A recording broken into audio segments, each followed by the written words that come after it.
പിതാവിൻ്റെയും പുത്രൻ്റെയും പരിശുദ്ധാത്മാവിൻ്റെയും നാമത്തിൽ ആമേൻ. എൻ്റെ പ്രിയപ്പെട്ടവരെ, ബുധനാഴ്ച പ്രത്യക്ഷ പ്രാർത്ഥന നമുക്ക് പ്രാർത്ഥിക്കാം. അമ്മേ പരിശുദ്ധ അമ്മേ, അമ്മേ പരിശുദ്ധ ദേവമാതാവേ, ദൈവമാതാവേ, കൃപാസനത്തിലൂടെ ഞങ്ങൾക്കും ഞങ്ങളുടെ ദേശത്തിനും അമ്മ മധ്യസ്ഥം തേടി തന്ന എല്ലാ അനുഗ്രഹങ്ങൾക്കും കൃപകൾക്കും ഞങ്ങളിപ്പോൾ ഹൃദയം നിറഞ്ഞ നന്ദി പറയുന്നു. അമ്മേ പരിശുദ്ധ ദേവമാതാവേ, 2004 ഡിസംബർ 7 ഉച്ചകഴിഞ്ഞ് 2:30 കൃപാസനത്തിൽ സംഭവിച്ച അമ്മയുടെ പ്രത്യക്ഷപ്പെടലിനെക്കുറിച്ച് സമർപ്പിച്ചിരിക്കുന്ന പഠനരേഖകളുടെ പഠനം ആരംഭിക്കുവാൻ ഞങ്ങൾ പ്രാർത്ഥിക്കുന്നു. അമ്മേ പരിശുദ്ധ ഭൂസ്വർലോകങ്ങളുടെ രാജ്ഞിയായ അങ്ങേയ്ക്ക് ഭൗമസംരക്ഷണത്തിനായി പ്രപഞ്ചപ്രകൃതിയെ തന്നെ തിരുസഭ പ്രതിഷ്ഠിക്കുവാൻ ഈ പ്രത്യക്ഷീകരണം വഴി ഇടയാക്കണമേ.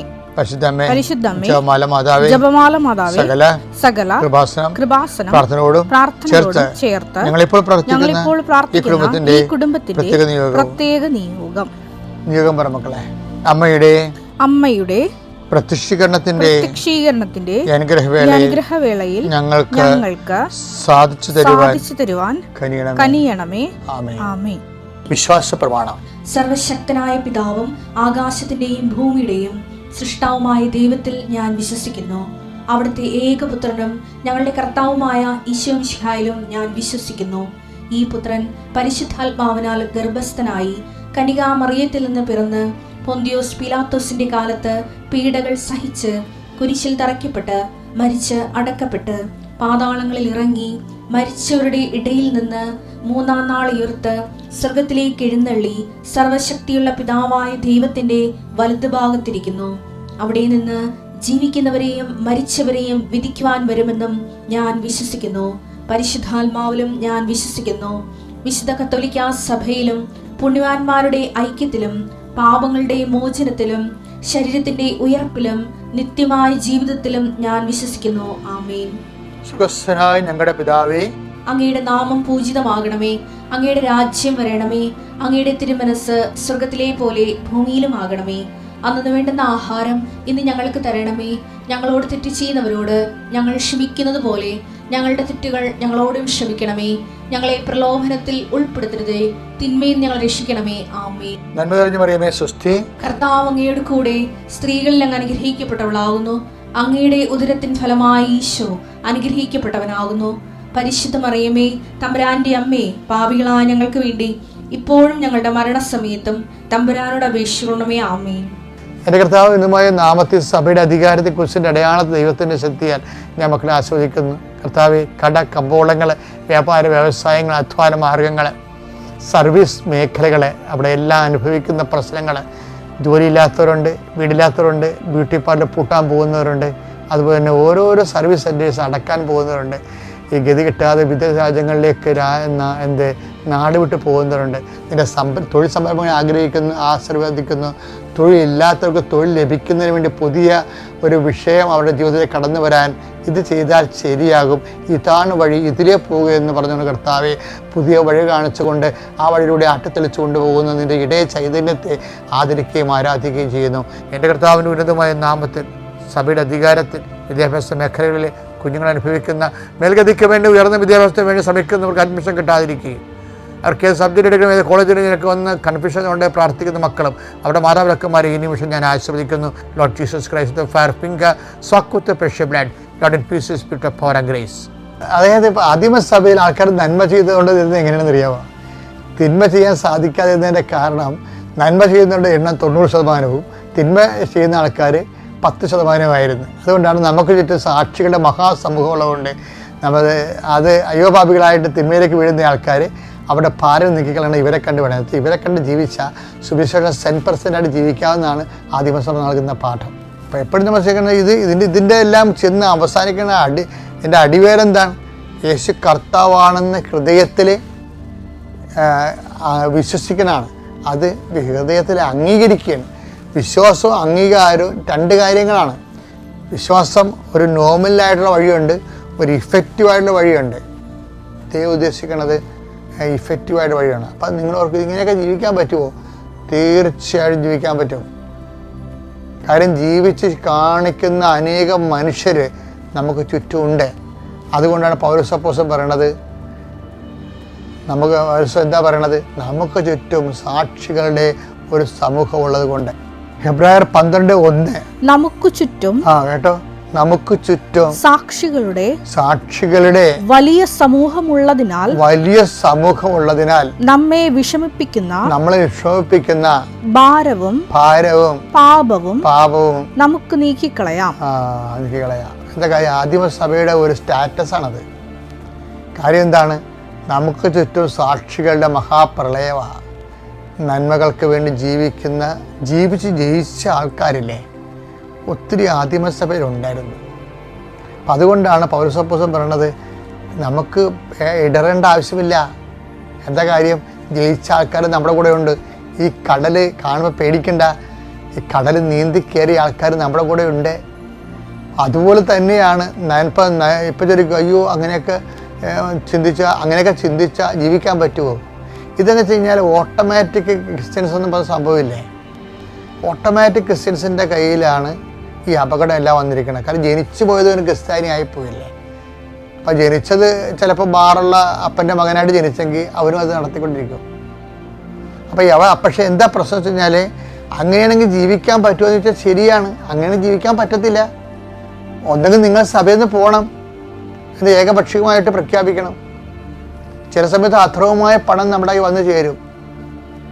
കാര്യം അധർവമായ ഒരു ലോകത്ത് ജീവിക്കുമ്പോൾ സ്വാഭാവികമായിട്ട് അതിൻ്റെ കാറ്റും വെളിച്ചമൊക്കെ നമുക്ക് ജീവിതത്തിലും വരും. അപ്പം അങ്ങനെ വരുമ്പോൾ എന്ത് ചെയ്യണം? ആ വേസ്റ്റേജ് എങ്ങനെയാണ് മാറ്റേണ്ടത്? ലൂക്ക 16:9 ഞാൻ നിങ്ങളോട് പറയുന്നു അധാർമിക സമ്പത്ത് എന്ന് പറഞ്ഞ കാര്യം യേശുക്രിസ്തുവിന്റെ കാലത്ത് ഉണ്ടായിരുന്ന വിഷയമാണ്. അധാർമിക സമ്പത്ത് വന്നു ചേരാം. ചിലപ്പോൾ നമ്മൾ എത്ര കണ്ണിൽ എണ്ണ ഒഴിച്ചിരുന്നാലും അധാർമിക സമ്പത്ത് വരാം. വന്നാൽ എന്ത് ചെയ്യണം? അത് നമ്മൾ വെച്ചോണ്ടിരിക്കരുത്. പിന്നെ എന്ത് ചെയ്യണം? അധാർമിക സമ്പത്ത് കൊണ്ട് നിങ്ങൾക്കായി സ്നേഹിതരെ സ്നേഹിതന്മാരെ സമ്പാദിക്കണമെന്ന്. അത് നിങ്ങളെ കൈവിടിയുമ്പോൾ അധാർമിക സമ്പത്ത് എപ്പോഴും നിങ്ങളെ കൈവിടുന്ന ഉറപ്പാണല്ല.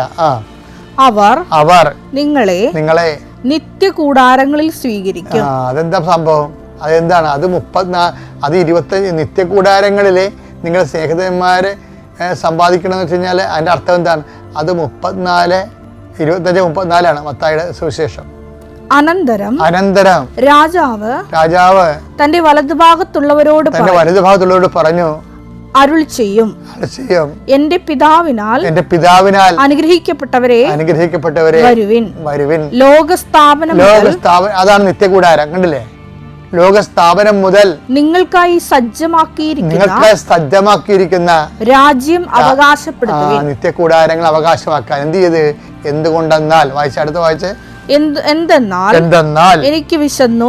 സ്നേഹിതന്മാരെ സമ്പാദിക്കുകയാണ്. അധാർമിക സമ്പത്ത് കൊണ്ട് എനിക്ക് വിശന്നു, നിങ്ങൾ ഭക്ഷിക്കാൻ തന്നു. അപ്പൊ പാവത്തങ്ങൾക്ക് ഭക്ഷണങ്ങൾ കൊടുത്തുകൊണ്ട് ഈ അധാർമിക സമ്പത്ത് നമ്മുടെ കയ്യിൽ നിന്ന് കളയാം. ഈ വിഷം കടിച്ച് കഴിഞ്ഞാൽ പാമ്പ് കടിച്ച് എന്ത് ചെയ്യും? അതിൻ്റെ മുകളിൽ കെട്ടിയിട്ട് ആ ചോര വിഷച്ചോര നമ്മൾ ചോർത്തിക്കളയും. അതെങ്ങനെയാണ് ചോർത്തിക്കളയണത്? അധാർമിക സമ്പത്ത് വന്നു കഴിഞ്ഞാൽ എന്ത് ചെയ്യും? അതുകൊണ്ട് സ്നേഹിതന്മാരെ സമ്പാദിക്കാൻ പറഞ്ഞിരിക്കുന്നത് 16:9 ലൂക്ക. എങ്ങനെയാണ് സ്നേഹിതന്മാരെ സമ്പാദിക്കണത്? അത് മത്തായിയുടെ സുവിശേഷം 25-34 എന്തുകൊണ്ടാണ്? അനന്തരൻ രാജാവ് തൻ്റെ വലതുവശത്തുള്ളവർ പറഞ്ഞു, എൻ്റെ പിതാവിനാൽ അനുഗ്രഹീതരെ വരുവിൻ. ലോകാരംഭമായി ഒരുക്കിയിരിക്കുന്ന രാജ്യം കൈവശമാക്കിക്കൊള്ളുവിൻ. എന്തുകൊണ്ടെന്നാൽ എനിക്ക് വിശന്നു, നിങ്ങൾക്ക് ഭക്ഷണം, അടിസ്ഥാന സൗകര്യങ്ങൾ, പിന്നെ എനിക്ക് ദാഹിച്ചു, നിങ്ങൾ കുടിക്കാൻ തന്നു, എനിക്ക് ഞാൻ നഗ്നനായിരുന്നു, നിങ്ങൾ എന്നെ ഉടുപ്പിച്ചു. ഈ അധാർമിക സമ്പത്ത് വന്നാൽ ഉടനെ അത് നമ്മൾ എന്ത് ചെയ്യും? അത് നിത്യകൂടാരങ്ങൾ സ്നേഹിതമായി സമ്പാദിക്കാൻ വേണ്ടി മനുഷ്യന് അടിസ്ഥാന സൗകര്യങ്ങൾ ഒരുക്കാൻ കൊടുക്കണം. അടിസ്ഥാന സൗകര്യം. ഇപ്പോൾ ഉരുൾ പൊട്ടി കുറേ ആൾക്കാരുടെ വീട് പോയി, അവശേഷിക്കുന്നവർ നിലനിർത്തണം. അതിന് സ്ഥലം കണ്ടുപിടിക്കണം, അവർക്ക് വസ്ത്രം കൊടുക്കണം, അതുപോലെ അവർക്ക് ഭക്ഷണം കൊടുക്കണം. അപ്പോൾ അതുപോലെ അടിസ്ഥാന സൗകര്യങ്ങൾക്ക് വേണ്ടി ഉപയോഗിക്കണം എന്ന് പറഞ്ഞിരിക്കുന്നത്. ഇതുപോലെ അടിസ്ഥാന സൗകര്യങ്ങൾക്ക് വേണ്ടി ഉപയോഗിക്കാൻ വേണ്ടി അധാർമിക സമ്പത്ത് കുന്നുകൂട്ടണമെന്നല്ല. അധാർമിക സമ്പത്ത് എന്ന് പറയുന്ന അധർമ്മം നമ്മളെ കടിച്ചു പോയാൽ മോളിൽ കെട്ടണം. അത് ഹൃദയത്തിലോട്ട് കയറാതിരിക്കാൻ വേണ്ടി. എന്നിട്ട് വിഷച്ചോര ഒഴുക്കിക്കളയണം. എങ്ങോട്ട് ഒഴുക്കിക്കളയണം? അതില്ലാത്തവന് കൊടുത്തുകൊണ്ട് അടിസ്ഥാന സൗകര്യം, മരുന്ന്, ഭക്ഷണം ഒക്കെ. മരുന്ന് ഭക്ഷണം കൊടുക്കുമ്പോൾ ഓർക്കണവേ, നിങ്ങൾ കൊടുക്കണതിന് ആർക്കും പറ്റും, കൊടുക്കണതിന് ആർക്കും വേണ്ടി കുഴപ്പമില്ല. പക്ഷേ നിങ്ങൾ കൊടുക്കുമ്പോൾ സിമ്പതിയായിട്ട് കൊടുക്കരുത്, എമ്പതിയായിട്ട് കൊടുക്കണം. എന്താ കാര്യം? അതെ, അതാണ് അവിടെ ഈശോ തിരിച്ചു പറയുന്നുണ്ട്. സിമ്പതറ്റിക്കലായിട്ടുള്ള അഭ്യാസം കാണിക്കരുത്. അയ്യോ പാവം കഷ്ടം എന്ന് പറഞ്ഞാണ് സിമ്പതി. മറ്റു പറഞ്ഞല്ല, അത് ഞാനാണെന്ന് പറയുമ്പോൾ എമ്പതിയാണ് ആ സംഭവം. അനുകമ്പയേക്കാൾ ഉപരി വലുതാണ് അത്. അനുകമ്പ സിമ്പതിയാണ്. അയ്യോ ഉരുളുപൊട്ടിയല്ല, ആൾക്കാരുടെ വീട് പോയല്ല, കഷ്ടം എന്ന് പറയുന്നതാണ് സിമ്പതി. പക്ഷേ എമ്പതി എന്ന് പറഞ്ഞാൽ എന്താണ്? ഞാനാണ് ഉരുളുപൊട്ടിയിരിക്കുന്നത്, എനിക്ക് എൻ്റെ വീടാ പോയത് എന്ന് പറയണമെങ്കിൽ ക്രിസ്തുവിനിൽ ജീവിക്കണം. ക്രിസ്തുവിനിൽ ജീവിക്കുമ്പോഴാണ് മറ്റതും ക്രിസ്തുവാണെന്ന് നമുക്ക് തോന്നുന്നത്. അതാണ് ഈശോ പറയണത്, എനിക്ക് വിശന്നു, നിങ്ങൾ എനിക്ക് ഭക്ഷണം തന്നു എന്ന്. എമ്പതിയാണ് അവിടെ.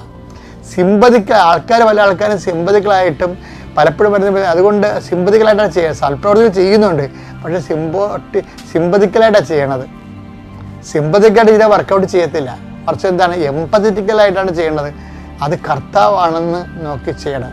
അതാണ് എനിക്ക് വിശന്നു, എനിക്ക് ദാഹിച്ചു, ഞാൻ പരദേശിയായിരുന്നു എന്നൊക്കെ പറയണത് അവിടെ ദൈവത്തെ കാണാനാണ് പറയണത്. അപ്പോൾ ദൈവത്തെ കണ്ടുകൊണ്ട് ഈ അധാർമിക സമ്പത്ത് അവർ ദൈവത്തെ കണ്ടുകൊണ്ട് ദൈവത്തിന് വേണ്ടി തന്നെയാണ് അത് ചെയ്യണത്. എന്ന് വെച്ച് കഴിഞ്ഞാൽ എന്താണ്, അത് ദൈവത്തിന് വേണ്ടി തന്നെ കൊടുത്ത് നമ്മുടെ ദൈവത്തിൻ്റെ പേരിൽ അത് അർഹിക്കുന്നവർക്ക് കൊടുത്തുകൊണ്ട് ആ ചാപ്റ്റർ നമ്മൾ വിശുദ്ധിയിലേക്ക് പ്രാർത്ഥിക്കാൻ കഴിയും. അപ്പോൾ സഭയിൽ നിന്ന് പോകേണ്ട കാര്യമൊന്നുമില്ല. സഭയിൽ നിന്നുകൊണ്ട് തന്നെ നിൻ്റെ അധാർമിക സമ്പത്ത് മുഴുവനും നിനക്ക് വിഷം മുഴുവൻ ഒഴുക്കി കളയാം. അപ്പോൾ നിങ്ങളയ്യോ എൻ്റെ മക്കൾക്ക് വേണ്ടി സമ്പാദിപ്പിക്കണം എന്നൊക്കെ പറയത്തില്ലേ. ചില മക്കളെ എന്തുകൊണ്ടാണ് തല തിരിഞ്ഞ് ദുർവിന് പോയിട്ട് പോണതിൻ്റെ കാരണത്താൽ അവരുടെ കയ്യിൽ അപ്പന്മാരും പൂർവ്വം സംഭവിച്ച അധാർമിക സമ്പത്തുണ്ടാകും. സംശയമില്ല കാര്യത്തിൽ. അതുകൊണ്ടല്ലേ ചില മക്കൾ പറഞ്ഞു അപ്പൻ്റെ സ്വത്ത് എനിക്ക് വേണ്ടെന്ന് പറഞ്ഞാൽ ഇത് മാത്രം പേരുണ്ട്.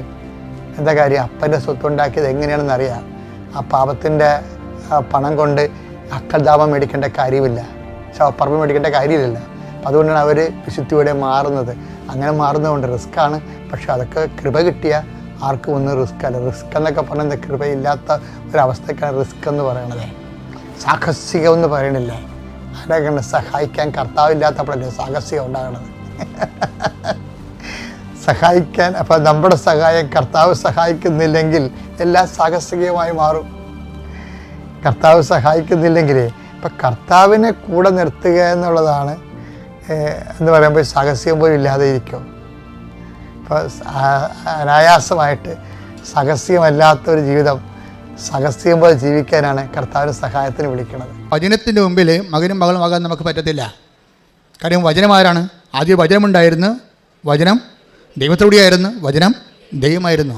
ദൈവത്തിൻ്റെ മുമ്പിൽ നമുക്ക് മകനും മകളും ആകാൻ പറ്റുന്നതിനേക്കാൾ എളുപ്പം ദാസനും ദാസിയുമാകുകയാണ്. മനസ്സിലായില്ലേ?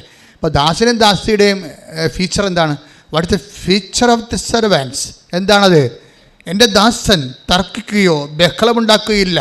That is the feature of a servant. Take the word of God. Isaiah 53. ശ്രുതിക്കട്ടെ. ഹല്ലേലൂയ ഹല്ലേലൂയ ഹല്ലേലൂയ ഹല്ലേലൂയ. യേശുവേ സ്തുതി. ഹല്ലേലൂയ ഹല്ലേലൂയ ഹല്ലേലൂയ ഹല്ലേലൂയ ഹല്ലേലൂയ. പരിശുദ്ധ പരമദിവ്യകാരുണ്യത്തിന് നേരവും ആരാധനയും സ്തുതിയും പുകഴ്ചയും ഉണ്ടാകട്ടെ. യേശയ്യാ 53:7. യേശയ്യാ 53:7. അവൻ മർദ്ദിക്കപ്പെടുകയും പീഡിപ്പിക്കപ്പെടുകയും ചെയ്തു. എങ്കിലും അവൻ ഉരിയാടിയില്ല. കൊല്ലാൻ കൊണ്ടുപോകുന്ന കുഞ്ഞാടിനെ പോലെ രോമം കത്തിരിക്കുന്നവരുടെ മുമ്പിൽ നിൽക്കുന്ന ചെമ്മരിയാടിനെ പോലെ അവൻ മൗനം പാലിച്ചു. അവൻ തർക്കിക്കുകയോ take the word of God ബഹളമുണ്ടാക്കുകയില്ല. ശ്രുതിക്കട്ടെ. ഹല്ലേലൂയ ഹല്ലേലൂയ ഹല്ലേലൂയ ഹല്ലേലൂയ ഹല്ലേലൂയ. യേശുവേ സ്തുതി. മത്തായി 12:18. ഇതാ ഞാൻ തിരഞ്ഞെടുത്ത എൻ്റെ ദാസൻ. പറഞ്ഞേ, ഇതാ ഞാൻ തിരഞ്ഞെടുത്ത എൻ്റെ ദാസൻ. എൻ്റെ ആത്മാവ് പ്രസാദിച്ച എൻ്റെ പ്രിയപ്പെട്ടവൻ. ഞാൻ അവന്റെ മേൽ എൻ്റെ ആത്മാവിനെ അയക്കും. അവൻ വിജാതിയരെ ന്യായവിധി അറിയിക്കും. അവൻ തർക്കിക്കുകയോ ബഹളം കൂട്ടുകയോ ഇല്ല. ഓക്കെ, ക്ലിയർ അല്ലേ? അത് വെച്ചാൽ ഐസയ്യാ 53:7 അവൻ മൗനം പാലിച്ചു എന്ന് പറയുന്നതും മത്തായി 12:17-18 അവൻ തർക്കിക്കുകയോ ബഹളം ഉണ്ടാക്കുകയില്ലെന്ന് പറയണതും സിംഗിൾ ഇൻസിഡൻറ്റ് സിംഗിൾ എക്സ്പീരിയൻസ് ആണ് എൻ്റെ ദൈവപൈതലെ. When you are a servant, this is the feature of a servant. നിങ്ങൾ ദൈവത്തിരുസന്നിധി വരുമ്പോൾ വചനത്തിൻ്റെ ദാസനോ ദാസ്യമോ ആകാതെ മറ്റൊന്നും ആയിട്ടൊരു കഥയുമില്ല. അങ്ങനെ നിങ്ങൾ വചനത്തിൻ്റെ ദാസനും ദാസ്യവുമായാൽ യേശുവിനെപ്പോലെയും അമ്മയെപ്പോലെയും നിങ്ങൾ ഹൃദയത്തിൽ സംഗ്രഹിക്കേണ്ടി വരും. അല്ലാതെ ഓരോരോ വിഷയം ചെയ്തിട്ട് ഓരോരോ കാര്യങ്ങൾ ചെയ്തിട്ട് അതിൻ്റെ പേയ്മെൻറ്റ് കിട്ടില്ലല്ലോ എന്നും പറഞ്ഞുകൊണ്ട് ഈ ചില യൂണിയൻ നേതാക്കന്മാരെ പോലെ ഈ യൂണിയനിൽ ജോലി ചെയ്യത്തില്ലേ, ചുമട്ട് തൊഴിലാളികളൊക്കെ ജോലി ചെയ്തിട്ട് അവർ ഓരോ ചുമട് ജോലി ചെയ്തേച്ചും വന്ന് വീട്ടുകാരനുമായിട്ട് ഭയങ്കര തിരക്കിക്കും, ചിലപ്പോൾ തന്തക്കും പിടിക്കും. അത് നിങ്ങൾ തമ്മിൽ എന്താ വ്യത്യാസം ഇരിക്കണത്? ഒരു വ്യത്യാസമില്ല. എല്ലാവരും അങ്ങനെ ചെയ്യുന്നതല്ല പറഞ്ഞു, അങ്ങനെ ചെയ്യുന്നവരുണ്ട്, ഞാൻ കണ്ടിട്ടുണ്ട്, ഞാൻ അനുഭവിച്ചിട്ടുണ്ട്. ഞാൻ പറയണത് എന്താ സംഭവിച്ചു കഴിഞ്ഞാൽ, ഇതുപോലെ ദൈവത്തിന് വേണ്ടി എന്തെങ്കിലും ചുമട്ടറൊക്കെ ചെയ്തേച്ചും ഉടനെ ദൈവത്തിൻ്റെ അടുത്ത് വന്നിട്ട് തർക്കിക്കുകയും ബഹളം ഉണ്ടാക്കുകയും ചെയ്യും. ഞാൻ അങ്ങനെ ചെയ്തില്ലേ, ഞാൻ ഇങ്ങനെ ചെയ്തില്ലേ, എന്നിട്ട് എനിക്കെന്താണ് വിസ വരാഞ്ഞത്? ഇതാണ് പ്രശ്നം. ഞാൻ പറഞ്ഞത് you are not eligible for being a Christian. നിങ്ങളുടെ ക്രിസ്ത്യാനി ആയിരിക്കാൻ യോഗ്യതയുള്ള വ്യക്തിയല്ല. നിങ്ങൾ അണ്ടർസ്റ്റാൻഡ് ചെയ്യണം. ഇത് ഉടമ്പടി സത്യസന്ധമായിട്ട് ദൈവത്തെ അന്വേഷിക്കുന്ന ദൈവ സംവിധാനമാണ്. സത്യസന്ധമായിട്ട് ദൈവത്തെ അന്വേഷിക്കണമെന്നുണ്ടെങ്കിൽ you must know how to deal with God. നിങ്ങൾ ദൈവവുമായിട്ട് എങ്ങനെയാണ് ഒരു ഇടപെടണമെന്ന് അറിയണം. ദൈവത്തെക്കുറിച്ചൊരു ഇടപെടൽ ഈ അമ്മയെപ്പോലെ ആർക്കും ഇടപെടാൻ പറ്റത്തില്ല ദൈവത്തിൻ്റെത്. Why Mary chosen, why Mary selected as the mother of God? എന്തുകൊണ്ടാണ് അമ്മയെ ദൈവം അമ്മയാക്കാൻ തീരുമാനിച്ചത്? അത് അവളുടെ നിലപാട് കൊണ്ടാണ്. ഇതിൻ്റെ ഇരട്ടി സംഭവം ലോഡ് കയറിയാലും അമ്മ ബാർഗെയിൻ ചെയ്യത്തില്ല, തർക്കിക്കത്തില്ല, ബഹളം ഉണ്ടാക്കത്തില്ല. അവർ ഹൃദയത്തിൽ സംഗ്രഹിക്കുകയുള്ളൂ. പ്രാർത്ഥിക്കുക, കർത്താവ് ദൈവമേ, ഉടമ്പടി വിഷയങ്ങളുടെ മേലെ ഞാനും നീയും തമ്മിൽ ഉണ്ടായിരിക്കുന്നത് ഒരു വലിയ ഉടമ്പടി ബന്ധമാണെന്ന് തിരിച്ചറിഞ്ഞുകൊണ്ട് നിന്റെ അവകാശങ്ങളെല്ലാം നീ എനിക്ക് വേണ്ടി സ്വരുക്കൂട്ടിയതാണെന്ന് അത് നിന്റെ മനസ്സിന് അനുപേക്ഷണമായ കാലസമയങ്ങളിലെ എനിക്ക് നൽകുമെന്ന് വിശ്വസിച്ചുകൊണ്ട് അപ്പോഴപ്പ വരുന്ന എക്സ്പീരിയൻസ് മോശമായ അനുഭവങ്ങളോട് ഉയർക്കാനോ ശണ്ട കൂടാനോ സാധാരണ മനുഷ്യരെ പോലെ പെരുമാറിക്കൊണ്ട് നിന്റെ സന്നിധിയിൽ നിന്ന് തള്ളപ്പെടാനോ ഇടവരുത്തല്ലേ.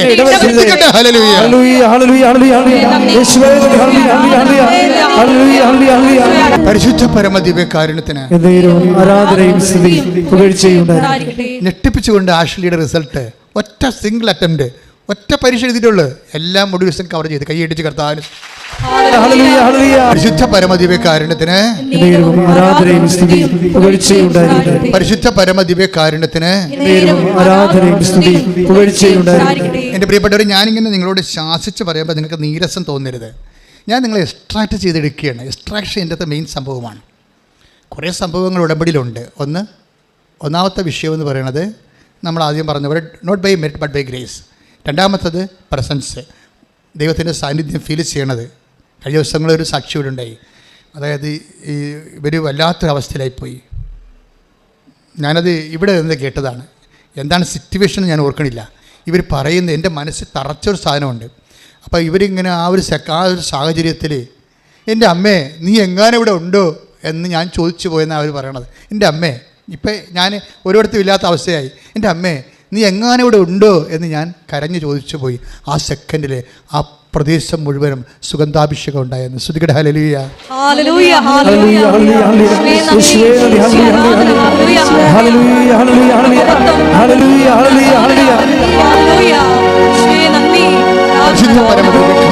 പരിശുദ്ധ പരമദിവ്യകാരുണ്യത്തിന് ആരാധനയും സ്തുതിയും പുകഴ്ചയും ഉണ്ടായിരിക്കട്ടെ. ഞാൻ ഉടമ്പടി രണ്ടാമത്തെ ഘട്ടം പ്രസൻസ് ഓഫ് ഗാഡ്. കഴിഞ്ഞ ദിവസം വേറെ ഒരു നല്ലൊരു സാക്ഷി, ഇതുപോലെ എൻ്റെ സാക്ഷി ഉണ്ട്. അത് ആരാണ്? ടെസ്സിമോൾ വിനോദ് കഞ്ഞൂര്. ഒരു വർഷങ്ങളായിട്ട് കാനഡയിലാണ്, 8 വർഷമായിട്ട് കാനഡയിലാണ്. ടെസ്സിമോളിൻ്റെ സാക്ഷ്യം കയറി പോകുന്നുണ്ട് ശരിക്കും. എന്താ അവിടെ സാക്ഷ്യം വെച്ച് കഴിഞ്ഞാൽ അവർ നേഴ്സാണ്, പക്ഷേ കുറേ ഗ്യാപ്പുള്ള ആളാണ്. കുറേ കാലം നേഴ്സ് പണി ഇല്ലായിരുന്ന ആളാണ്. ഹസ്ബൻഡ് ജോലിയില്ല. ഇതെവിടെ? കാനഡയിലാണ്. നാട്ടിലല്ലേ, നാട്ടിൽ ജോലിയാണെങ്കിൽ ബന്ധുക്കളൊക്കെ നമ്മൾ എങ്ങനെയൊക്കെ നമുക്ക് ഉള്ളത് കൊണ്ട് അഡ്ജസ്റ്റ് ചെയ്യാൻ പറ്റും. കാനഡയിലൊന്നും ജോലി ഇല്ലെങ്കിൽ പിന്നെ ജീവിക്കാൻ പറ്റത്തില്ല. എല്ലാം ഇങ്ങനെ കാർഡ് ബൈ പേ അല്ലേ. പേയ്മെൻറ്റ് എവിടെയെങ്കിലും പോയാൽ പിന്നെ ഉടനെ സിൽ പോയിൻ്റ് പോകുകയും എല്ലായിടത്തും നമ്മളത് ബാധിക്കും. അപ്പോൾ ഇവർ ജോലിയില്ലാത്ത കുറേ ദിവസങ്ങൾ ഇവർക്ക് വന്നപ്പോൾ ഇവർക്ക് കിട്ടിയ കച്ചിത്തുരുമ്പ് എന്താണ്? ലൈറ്റക്കാൻ്റെ പെർ റിക്വസ്റ്റാണ്. അമ്മ ഇത് തന്നപ്പോൾ അന്ന് അമ്മ എത്രയോ വർഷങ്ങൾ ഉടമ്പടി തരുന്ന മുമ്പ് ലൈറ്റക്കാൻ്റെ ആ ഒരു ഉടമ്പടിക്ക് മുമ്പ് ഉടമ്പടി തരുന്നതിന് 3 മാസം മുമ്പാണ് അമ്മ ലൈറ്റക്കാൻ്റെ പെർ റിക്വസ്റ്റ് വന്നത്. നിങ്ങൾക്കറിയാമോ, ഒരു ദിവസം 4000 പേരൊക്കെ ലൈറ്റക്കാൻ്റെ പെർ റിക്വസ്റ്റ് ചെയ്യണം. എന്ത് റഷാണ് വെബ്സൈറ്റിൽ. അപ്പോൾ ഇതുമാത്രം മനുഷ്യന് പുറത്തോട്ട് ഇറങ്ങുമ്പോൾ നേരെ ലൈറ്റക്കാൻഡിൽ ചീത്ത ഇറങ്ങണത്. വെച്ചാൽ അവർ എന്താ പ്രശ്നം വെച്ച് കഴിഞ്ഞാൽ ഇതിൻ്റെ ഒരു ആസ്തി ഭയങ്കരമാണ്. അത് നിങ്ങളോട് ഞാൻ പല പ്രാവശ്യം പറഞ്ഞിട്ടുണ്ട്. 86 മുതലുള്ള ആസ്തിയുണ്ട്, ആധ്യാത്മിക ആസ്തി. അതിലേക്കാണ് നിങ്ങൾ അഭയം പ്രാപിക്കുന്നത്. അതുകൊണ്ട് ഞങ്ങൾ ചിലപ്പോൾ 2 ദിവസം കഴിയും അത് റിക്വസ്റ്റൊക്കെ സെലക്ട് ചെയ്ത് കാര്യം ഇവിടെ സ്റ്റാഫ് കുറവാണ്. IT സെക്ഷൻ്റെ സ്റ്റാഫ് കുറവായത് കാരണം ഓവർ ടൈം ചെയ്താണ് ഇതൊക്കെ ചെയ്യണത്. അപ്പോൾ ചിലപ്പോൾ ഒരു ദിവസം താമസിക്കും. നിങ്ങളുടെ കാര്യം ദൈവം നടത്തി തരും. എന്താ, നിങ്ങളുടെ കൃപാസന അമ്മയുടെ അടുത്തേക്കാണ് അഭയം പ്രാപിച്ചിരിക്കുന്നത്. അതിനൊരു മീഡിയ ഉപയോഗിക്കണമെന്ന് മാത്രമേ ഉള്ളൂ. പക്ഷേ എന്തുകൊണ്ടാണ് ഇത് വർക്ക് ചെയ്യണത്? ഇതിങ്ങനെയൊക്കെ വർക്ക് ചെയ്യുമ്പോൾ നമ്മൾ എപ്പോഴും ശ്രദ്ധിക്കേണ്ടത് ഇതിൻ്റെ ഒരു ആധ്യാത്മിക ആസ്തിയുടെ അടിസ്ഥാനത്തിലാണ്. അങ്ങനെ ഒരു ടെസ്സി വിനോദിന് കിട്ടിയിരിക്കുന്നത് അങ്ങനെ ഒരു ലിങ്ക് കിട്ടിയപ്പോൾ ടെസ്സി വിനോദ് ലൈറ്റക്കാരൻ്റെ റിക്വസ്റ്റിലേക്ക് 6 കാര്യങ്ങൾ അടിച്ചു കയറ്റിയിട്ട് ഒന്നാമത്തെ കാര്യം എൻ്റെ ഭർത്താവിന് സ്ഥിരമായൊരു ജോലി വേണമെന്നുള്ളതാണ്. കാരണം നിൽക്കക്കളിയില്ല, കാനഡയിൽ നിൽക്കക്കളിയില്ല, നാട്ടിൽ പോലും ജോലിയില്ലെങ്കിൽ നിൽക്കക്കളിയില്ല. അപ്പോൾ അവിടെയുള്ള അവസ്ഥ എന്താ, 2 പേർക്കും ജോലിയില്ല.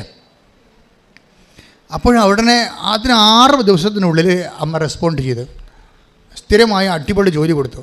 പിന്നെ ഇവർ പക്ക ഇങ്ങനെ പതുക്കെ കയറി വന്നെ കാണാം. അവരുടെ ജോലി കിട്ടുന്നു, അവർ ഇൻ്റർവ്യൂവിന് പോകുന്നു. ഇത്രയും നാൾ എത്രയും ഇൻ്റർവ്യൂവിന് അവർ പോയിട്ടുണ്ട്, ഒരു പട്ടിയും തിരിഞ്ഞു നോക്കിയിട്ടില്ല അവരാ. പക്ഷേ ഇപ്പോൾ അമ്മ കൂടി പോകുമ്പോൾ ഇതാണ് അമ്മയുടെ സഞ്ചാര സാന്നിധ്യം എന്ന് പറയണത്.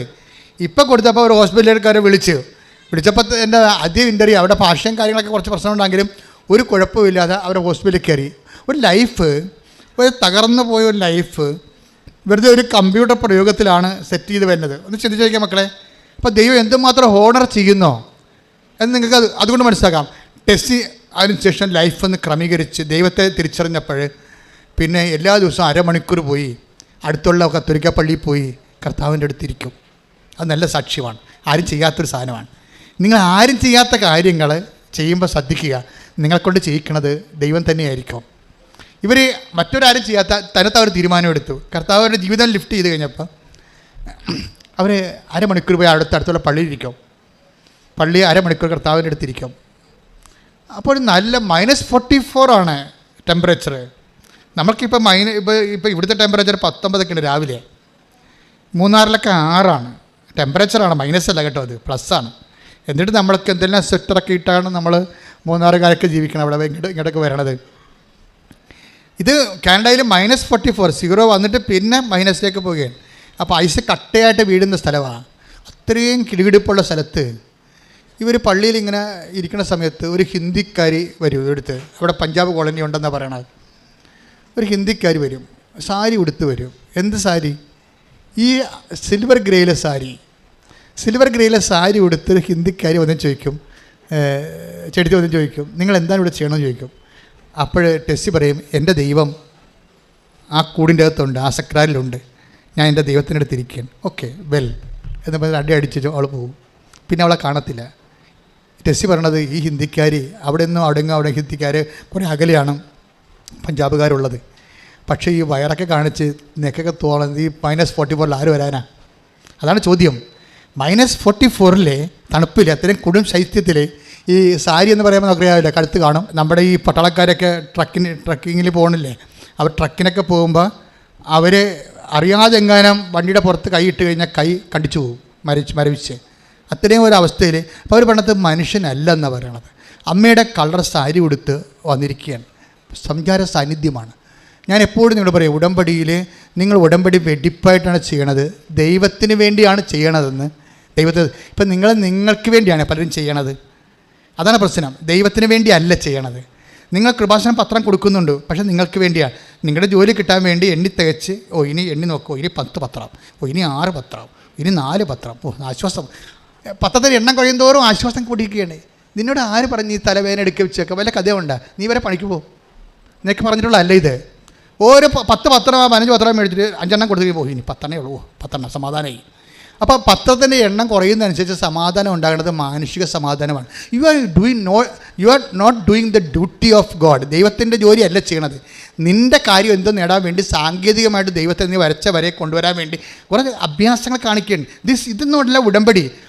ദൈവസ്നേഹത്തോടെ ചെയ്യുന്ന, ദൈവത്തിന് വേണ്ടി ജീവിക്കുന്ന ഒരു ജീവിതക്രമമാണ്. പ്രാർത്ഥിക്കുക, കർത്താവ് ദൈവമേ, അമ്മയെപ്പോലെ ദൈവസ്നേഹം നിറഞ്ഞ്, ദൈവവിശ്വാസം നിറഞ്ഞ്, ദൈവത്തിൽ പ്രത്യാശ നിറഞ്ഞ്, സമർപ്പിക്കേണ്ട കാര്യത്തിലെ ദൈവത്തിന് സംഗ്രഹിച്ച്, ദൈവത്തിന് സാരസംഗ്രഹമായി ദൈവത്തിന്റെ സാരസംഗ്രഹമായി കണ്ട് മഹത്വപ്പെടുത്തി കണ്ട് മഹത്വപ്പെടുത്തി ദൈവത്തിന് വേണ്ടി ജീവിക്കുവാൻ ദൈവത്തിന് വേണ്ടി എന്നെ ജീവിക്കുവാൻ അഭിഷേകം ചെയ്യണമേ. അഭിഷേകം ചെയ്യണമേ. ഹല്ലേലൂയ, ഹല്ലേലൂയ, ഹല്ലേലൂയ, ഹല്ലേലൂയ, ഹല്ലേലൂയ. പരിശുദ്ധ പരമദിവ്യകാരുണ്യത്തിന് എന്നേരവും ആരാധനയും സ്തുതിയും പുകഴ്ചയും ഉണ്ടായിരിക്കട്ടെ. ഞാൻ നിങ്ങളോട് ഇതൊക്കെ പറഞ്ഞത് എന്താണെന്ന് അറിയാവോ? ഒരാൾ മാതാവിനെ കണ്ടാൽ പോരാ. ഉടമ്പടി എടുക്കുന്ന എല്ലാവർക്കും അതിന് അവകാശമുണ്ട്. നിങ്ങളെ ആ ഒരു ലൈനിലേക്ക് വരാൻ വേണ്ടിയാണ്. കാര്യം നമുക്ക് ഞെട്ടിപ്പിക്കുന്ന എക്സ്പീരിയൻസ് അല്ലേ ഉടമ്പടിയിലുള്ളത്. ഞാനിങ്ങനെ ഓർക്കിയിരുന്നേ, ഇത് ഈ വലിയൊരു ദൈവികമായ രഹസ്യം വെളിപ്പെട്ട് കിട്ടാൻ ദൈവം നമ്മളെ തിരഞ്ഞെടുത്തത് എന്തോ ഒരു വലിയൊരു കാര്യമാണ്. അതുപോലെ നിങ്ങൾ ഉടമ്പടി ചെയ്യുമ്പോൾ നിങ്ങൾ പുതിയ ലോകത്തേക്കും ജീവിതത്തിലേക്കും ജീവിതക്രമത്തിലേക്കും ദൈവം നിങ്ങളെ കൊണ്ടുവന്നിരിക്കുന്നു എന്ന് നിങ്ങൾ മനസ്സിനോട് പറഞ്ഞ് പഠിപ്പിക്കണം. ഇപ്പോൾ കഴിഞ്ഞ ദിവസം വിനീത് വർഗീസ് നല്ലൊരു സാക്ഷ്യമാണ്. വർഗീസിൻ്റെ സാക്ഷ്യം എന്ന് പറയുന്നത്, വർഗീസ് ഒരു ബിസിനസ് മാനാണ്. ബിസിനസ്സുകാർ കേൾക്കുന്നത് നല്ലതാണ് കേട്ടോ. വർഗീസ് തിരുപ്പൂരാണ് ബിസിനസ് ചെയ്യണത്. അപ്പോൾ അയാളുടെ കുറച്ച് സ്വാധീനത്തിൽ ഈ ടെക്സ്റ്റൈൽ എക്സ്പോർട്ടാണ്. ഇസ്രയേലിലൊരു കമ്പനിയുമായിട്ട് ടെക്സ്റ്റൈൽ എക്സ്പോർട്ടാണ്. വസ്ത്രം കയറ്റിയേക്കുന്നതാണ്. അപ്പോൾ അയാൾ ചെയ്തുകൊണ്ടിരിക്കുന്ന സമയത്ത് അയാൾക്ക് ഒരു കുറച്ച് ഹൈക്ക് കിട്ടി, കമ്പനി പച്ചപിടിച്ചു, നല്ല ഓർഡർ കിട്ടി, നല്ല ലാഭം കിട്ടി. അപ്പോഴെന്നാ പറ്റി? വർഗീസിനെ അവർ ചവിട്ടി പുറത്താക്കി.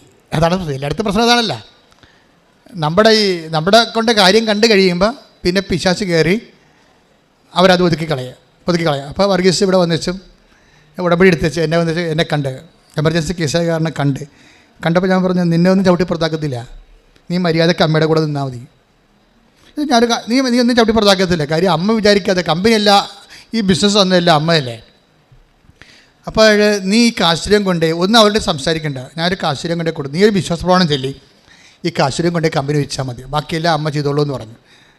കാര്യം അത് നമ്മുടെ വിശ്വാസം പ്രഖ്യാപിക്കാനാണ്, അല്ലാതെ കാശ്വരൂപത്തിലെ വലിയ തന്ത്രങ്ങൾ ഉണ്ടായിട്ടല്ല. നിങ്ങളങ്ങനെ തെറ്റിദ്ധരിക്കരുത്. കൃപാസനത്തിൻ്റെ ഒരു നേർച്ച വസ്തുക്കളും നിങ്ങൾ വേറെ ചില വിശ്വാസങ്ങളില്ല വസ്തുക്കളുമായിട്ട് നിങ്ങൾ തെറ്റിദ്ധരിക്കരുത്. ഇതെന്ന് പറയണത് മുഴുവൻ ഇതിൻ്റെ ശക്തി മുഴുവൻ ഇരിക്കുന്നത് നമ്മുടെ ഹൃദയത്തിലാണ്, അല്ലാതെ ആ വിഷയത്തിലല്ല. നിങ്ങൾ ഉപ്പിട്ട് അതുപോലെ തന്നെ നിങ്ങൾ കാശ്വര്യം വെച്ചെന്നൊക്കെ പറയുമ്പോഴേ അതിൻ്റെ വിഷയം മുഴുവനും ക്രിസ്ത്യാനിറ്റിയിൽ അതിന് മുഴുവൻ ആക്ഷൻ നടക്കുന്നത് ആ വസ്തുവിലല്ല, വ്യക്തിയിലാണ്. വ്യക്തിയുടെ ഹൃദയത്തിലാണ് നടക്കുന്നത്. യേശു കർത്താവാണെന്ന് ആദരം കൊണ്ട് ഏറ്റു പറയണത് വ്യക്തിയാണ്, അല്ലാതെ കാശ്വരൂപമല്ല. യേശു കർത്താവാണ്, അവനെ മരിച്ചവെന്ന് ഉയർപ്പിച്ചെന്ന് ഹൃദയത്തിൽ വിശ്വസിക്കുന്ന വ്യക്തിയാണ്, അല്ലാതെ കാശ്വരൂപമല്ല. അതൊരു അടയാളമാണ്, നമ്മുടെ വിശ്വാസം പ്രഖ്യാപിക്കാനുള്ള ബാഹ്യമായ ഒരു അടയാളമാണ്. ഈ ബാഹ്യ അടയാളം ഉടമ്പടിയുടെ ഭാഗമാണ്. ജ്ഞാപനങ്ങൾ നേരത്തെ എത്രയോ വർഷം മുമ്പ് ഉടമ്പടിക്കാലത്ത് യഹൂദന്മാർ കെട്ടി നെറ്റിക്കൊണ്ട് നടന്നതാണ്. അത് അവിടെ ഹൃദയത്തിൽ ക്ഷമ പ്രേയറുണ്ട്. Hear O Israel, the Lord your God is one Lord, you shall love your Lord with all your heart എന്ന് പറഞ്ഞപ്പോൾ യഹൂദൻ കിടന്ന് അലറി വിളിച്ച് വിശ്വാസം പ്രഖ്യാപിക്കുന്ന ക്ഷമ പ്രേയറുണ്ട്. അത് ഉറക്കം പ്രഖ്യാപിക്കുന്നതിൻ്റെ അടയാളമായിട്ടാണ് അവൻ നെറ്റിയിൽ അത് കൊണ്ടു നടക്കുന്നത്, ആ തകിട് കെട്ടിക്കൊണ്ട് നടക്കുന്നത്. അതുപോലെ ഞാൻ നിങ്ങൾക്കൊരു കാശ്വര്യം തന്നിരിക്കുകയാണ്. അതിലെ മുഴുവൻ പവർ ഒന്ന് കൃപാസനത്തിൽ, ഒന്ന് നിൻ്റെ ചങ്കിലുമാണ് ഇരിക്കുന്നത്. മനസ്സിലായില്ലേ? അതിലാണ് നീ വിശ്വസിക്കണത്. അപ്പോൾ അതുകൊണ്ടാണ് ഞാൻ പറഞ്ഞത്, ഇത് കൈമാറ്റം ചെയ്യുമ്പോൾ ശ്രദ്ധിക്കുക, നിങ്ങളുണ്ടാകണമെന്ന്. കാരണം വസ്തുവിലല്ല, ആ വസ്തുവിനെ ഉപയോഗിക്കാൻ അറിയാൻ പാടില്ലാത്തവരാണെങ്കിൽ അത് റെസ്പോണ്ട് ആകത്തില്ല. അപ്പോൾ അത് വളരെ സീരിയസ് വിഷയമാണ്. അപ്പോൾ ഞാൻ പറഞ്ഞു, വർഗീസ് നീ ഇത് കൊണ്ടുപോയി അവിടെ വെക്ക്, ബാക്കി അമ്മ ചെയ്തോളൂ എന്ന് പറഞ്ഞു. ആ വെച്ച് അരമണിക്കൂർ കഴിഞ്ഞ് അപ്പോൾ തന്നെ കമ്പനിയുടെ വിഷയങ്ങളെല്ലാം മാറി. അവനെ ചവിടിപ്പുറത്താക്കിയിരുന്ന ആ പാർട്ടിയാണ് അവനെ തിരിച്ചു വിളിച്ച് ക്ലിയറാക്കി വീണ്ടും കമ്പനി റീസെറ്റ് ചെയ്ത്, എന്നിട്ട് പിന്നെ അവസാനം ഇവിടെ വരുന്ന വിഷയം വരുമ്പോൾ എന്ന് വെച്ച് കഴിഞ്ഞാൽ എത്ര കോടി ബിസിനസ്സാണ് ചെയ്യണത്? 5 കോടിയുടെ ബിസിനസ്സാണ് ചെയ്തിരിക്കുന്നത്. ഇവിടെ വരുമ്പോൾ സീറോയിലും തുടങ്ങിയ ആളല്ലേ, അത് കണ്ടു കഴിഞ്ഞാൽ ഒരു ബിസിനസ്മാനാണെന്ന് പറയത്തില്ല. നമുക്ക് കേരളത്തിൽ 50 ലക്ഷത്തിൻ്റെ ബിസിനസ് ചെയ്താൽ പിന്നെ അവൻ BMW കൃപാസനത്തിൽ പോലും വരത്തുള്ളൂ. അതല്ലേ പ്രശ്നം. മലയാളിനെ സഹായിക്കാൻ വലിയ പാടാണേ. മലയാളി 50 ലക്ഷത്തിൻ്റെ ബിസിനസ് ചെയ്താൽ മതി, അപ്പം തന്നെ മറ്റേ റൈബാൻ ക്ലാസ്സും വെച്ച് BMW വന്നിറങ്ങി വിടാം. അടിപൊളി പരിപാടി. എൻ്റെ മക്കളെ അവിടെ തന്നെ ദാസിയുടെ വിനീതാവസ്ഥ തീർക്കാൻ പാർത്തു. കൃപ വർക്ക് ചെയ്യണത് വിനീതാവസ്ഥയിലാണ്. ഇത് അണ്ടർസ്റ്റാൻഡ് ചെയ്യാൻ കഴിഞ്ഞില്ല. ഞാൻ ബിസിനസ്മാനാണ്, അപ്പോൾ എൻ്റെ റാങ്ക് എൻ്റെ സ്റ്റാറ്റസ് ഉണ്ട്, അതനുസരിച്ചിട്ട് ചെന്നാൽ ബാങ്കുകാർ ലോൺ ചെയ്യും. നീ എന്തെങ്കിലും കുന്ത്രാണ്ടം പറഞ്ഞോ, പക്ഷേ ദൈവത്തിന് മുമ്പിൽ നീ അഭ്യാസം കാണിക്കരുത്. ദൈവത്തിന് മുമ്പിൽ താഴ്മയോടെ ദൈവ തിരുസന്നിധിയിൽ തെളിമയോടെ നിൽക്കും. Take the bed of God. സ്തുതിക്കട്ടെ. ഹല്ലേലൂയ, ഹല്ലേലൂയ, ഹല്ലേലൂയ, ഹല്ലേലൂയ, ഹല്ലേലൂയ, ഹല്ലേലൂയ, ഹല്ലേലൂയ, ഹല്ലേലൂയ, ഹല്ലേലൂയ, ഹല്ലേലൂയ, ഹല്ലേലൂയ, ഹല്ലേലൂയ, ഹല്ലേലൂയ, യേശുവേ നന്ദി. ഹല്ലേലൂയ ഹല്ലേലൂയ ഹല്ലേലൂയ ഹല്ലേലൂയ ഹല്ലേലൂയ. യേശുവേ ആരാധന ആരാധന ആരാധന.